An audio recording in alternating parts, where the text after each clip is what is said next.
દેશની સૌથી જૂની પાર્ટી અને સૌથી મોટી પાર્ટી એટલે કોંગ્રેસ પાર્ટી. એ કોંગ્રેસ પાર્ટી જેણે ઘણા વર્ષો સુધી દેશની કમાન સંભાળી, દેશની સત્તા સંભાળી અને દેશને પાર્ટી તરફથી મહાન નેતાઓ આપ્યા, જેણે દેશની ખૂબ સેવા કરી, જેને આજે પણ આપણો દેશ ભૂલી નથી શક્યો, જેમણે ખરા અર્થમાં દેશની સેવા કરીને સાબિત કર્યું કે એક નેતાની દેશ માટે શું વ્યાખ્યા હોઈ શકે. અને લોકોએ પણ પાર્ટી નેતાઓને ખૂબ પ્રેમ આપ્યો, ખૂબ સન્માન આપ્યું. આજે એ જ પાર્ટીની એવી દશા બેઠી છે કે દેશની રાજધાનીની વિધાનસભા ચૂંટણીમાં હવે તો પાર્ટીનું ખાતું પણ નથી ખુલતું. એવામાં હવે ગુજરાત કોંગ્રેસમાંથી પણ કોંગ્રેસ પાર્ટી માટે માઠા સમાચાર સામે આવ્યા છે. શું છે આખી બાબત, વિગતે વાત કરીએ. નમસ્કાર, બીબી ન્યૂઝ ગુજરાતમાં હું સુભાષ આપનું સ્વાગત કરું છું.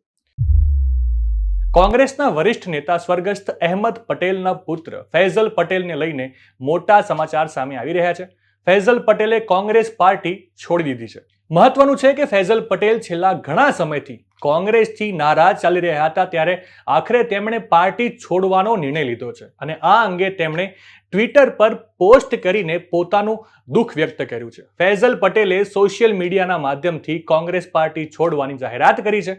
તેમણે પોસ્ટ કરીને જણાવ્યું કે ખૂબ જ પીડા અને વેદના સાથે મેં કોંગ્રેસ માટે કામ કરવાનું બંધ કરવાનો નિર્ણય લીધો છે. ઘણા વર્ષોથી આ એક મુશ્કેલ સફર રહી છે. મારા સ્વર્ગસ્થ પિતા અહેમદ પટેલે પોતાનું આખું જીવન દેશ, પક્ષ અને ગાંધી પરિવાર માટે કામ કરવામાં સમર્પિત કરી દીધું હતું. મેં તેમના પગલે ચાલવાનો પ્રયાસ કર્યો, પરંતુ દરેક પગલે મને ના પાડી દેવામાં આવી. હું શક્ય તેટલી બધી જ રીતે માનવ જાત માટે કામ કરવાનું ચાલુ રાખીશ. કોંગ્રેસ પાર્ટી હંમેશાની જેમ મારો પરિવાર રહેશે. મને ટેકો આપનારા તમામ નેતાઓને હું આભાર માનું છું. ઉલ્લેખનીય છે કે ફૈઝલ પટેલના પિતા અહેમદ પટેલે કોંગ્રેસ સાથે લાંબા સમય સુધી કામ કર્યું હતું, ત્યારે ફૈઝલ પટેલે ચૂંટણી ટાણે જ કોંગ્રેસનો સાથ છોડી દેતા કોંગ્રેસને હવે મોટો ઝટકો લાગ્યો છે. હવે તેઓએ કોંગ્રેસનો સાથ છોડી દેતા તેઓ ભાજપમાં જોડાય તેવી અટકળો વહેતી થઈ ગઈ છે, કારણ કે તેઓ છેલ્લા ઘણા સમયથી કોંગ્રેસથી નારાજ ચાલતા હતા.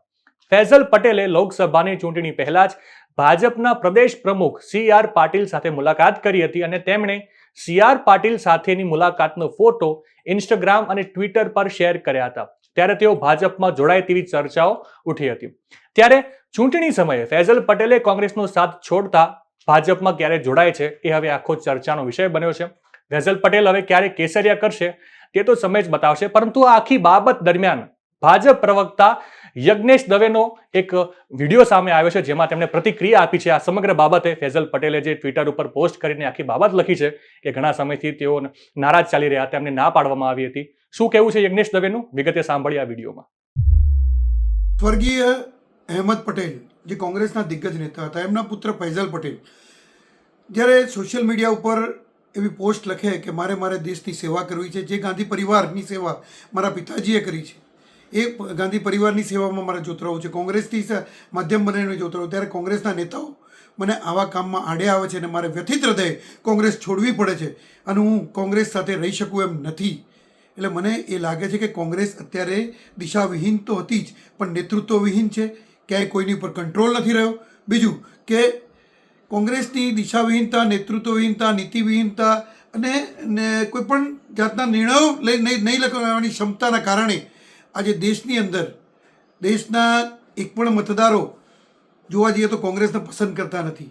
આવી પરિસ્થિતિની અંદર કોંગ્રેસના દિગ્ગજ નેતા અહેમદ પટેલના પુત્ર જ્યારે વ્યથિત હૃદયે કોંગ્રેસ છોડી રહ્યા હોય ત્યારે કોંગ્રેસની કમનસીબી છે એવું કહી શકાય. નવા સમાચાર, નવી અપડેટ સાથે ફરી મળીશું. ત્યાં સુધી મને રજા આપશો. નમસ્કાર.